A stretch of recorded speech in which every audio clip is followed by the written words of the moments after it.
Ensuite, on arrive à l'histoire d'Abraham. Alors c'est pareil, Abraham, moi je connaissais le nom, je savais que c'était un prophète, c'est tout, un petit peu comme tout le monde, j'en savais pas plus. Mais ce que j'ai appris en lisant la Bible, c'est qu'Abraham, c'est pas n'importe quel prophète. C'est le seul qui n'a jamais déçu Dieu. Il le précise, hein. C'est le seul. C'est l'employé modèle, Abraham. Ah, c'est Dieu. Et un jour, Dieu, bon, alors certainement pour le remercier de toutes ces années de fidélité, lui dit: Abraham!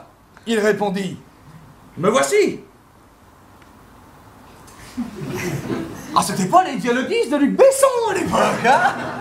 C'est un spectacle qui tourne depuis 2 ans et on a eu un énorme bouche à oreille petit à petit, comme ça. En fait, ça a commencé grâce aussi à Monsieur Ruquier qui m'a donné la chance de m'engager à la télévision et à la radio. Là, il y a eu un énorme engouement du public, ce qui est très dangereux parce que quand ils vous voient à la télévision, ils peuvent être déçus du spectacle. Et à notre grand étonnement, ça a été complètement l'inverse. C'est-à-dire que les gens ont dit: ah, mais ça va encore plus loin que sur scène, qu'en télévision. Je veux dire, ça va encore plus loin qu'en télévision. Ça va... Et moi, j'étais ravi parce que ce spectacle, je l'ai travaillé pendant des années et ça fait plaisir de voir ça.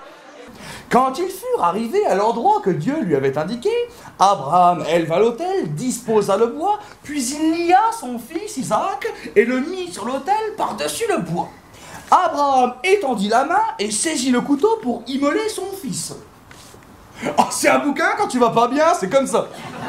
C'est toujours des soirées qui sont sympathiques. Moi, je me suis amusé parce que j'ai de l'expérience et que je sais que le spectacle fonctionne et que ça me fait rire et que même si je mets 2-3 minutes à les débrider un peu, moi je me marre, quoi, parce que je suis là pour me marrer. Et j'ai fait beaucoup d'interactions avec justement le public, etc. Et c'est là où moi je m'amuse. L'homme aux testicules écrasés ou à la verge coupée. Ah oui, je sais pas comment ça peut arriver, mais enfin on sait jamais, hein. Tu sors de la salle de bain, t'as pas fait attention, tu t'es pris dans une porte à un tiroir peut-être, hein, je sais rien.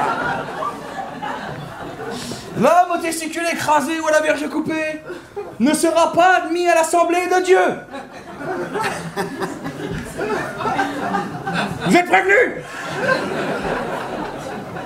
C'est toujours une soirée où on rencontre des gens très intéressants, des gens qui peuvent nous aider, des gens qui peuvent tout simplement nous dire un petit merci, un petit compliment, un truc. Et ça fait vachement plaisir. Là, je viens de remonter de scène et il y a plein de gens qui viennent me voir pour prendre des photos, pour dire que c'était vachement bien, tout ça. Donc c'est toujours agréable de voir en plus que c'est ce soir des professionnels, donc des gens qui ont l'habitude de voir aussi des spectacles et des humoristes. Donc ça fait toujours plaisir de les avoir étonnés et surpris. Ah, donc tout va bien, ils sont tous les 4. Donc le vieux paysan, sa fille et le jeune couple, ils font connaissance, ils boivent l'apéro. Et là, si vous voulez, vous avez les... comment dire? Oui, voilà. Les voyous du village qui viennent frapper à la porte du vieux paysan et qui demandent à ce qu'on leur livre l'étranger. Et vous savez quoi, le paysan? Il va défendre l'étranger. Il sort de chez lui, il va au-devant des voyous et il leur dit ça. Non, mes frères. Je vous en prie, ne soyez pas des criminels. Après que cet homme est entré dans ma maison, ne commettez pas cette infamie. Voici ma fille qui est vierge. Je vous la livrerai. Abusez d'elle et faites ce que bon vous semble. Mais ne commettez pas à l'égard de cet homme de la SACEM une pareille infamie.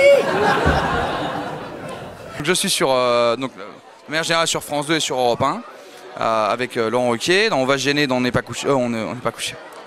Dans On va se gêner. Avant j'étais dans On n'est pas couché. Dans On va se gêner sur Europe 1 et dans On ne demande qu'à en rire sur France 2. Octobre à janvier, je suis au Théâtre du Temple dans la grande salle, 5 fois par semaine. Et après, je repars en tournée pendant 1 an. Je suis sur un prochain spectacle. J'écris également le nouveau spectacle de Constance qui sera à la Comédie de Paris à partir de janvier, qui s'appelle Les mères de famille se cachent pour mourir.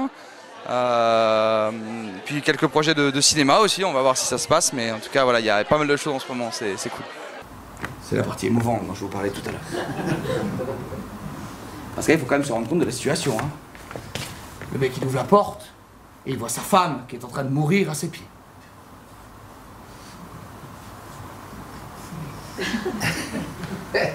Donc là il trouve quand même les mots qu'il faut, il lui dit... vous voyez pas d'ici mais c'est entre guillemets, alors a priori il faut que je le fasse avec l'intonation pour pas gâcher la poésie des mots. Je suis pas très doué pour les trucs sensibles mais je vais essayer de vous le faire. Donc elle est là, elle est en train de mourir et lui il sort de la maison, il la regarde et puis il lui dit... Lève-toi et partons!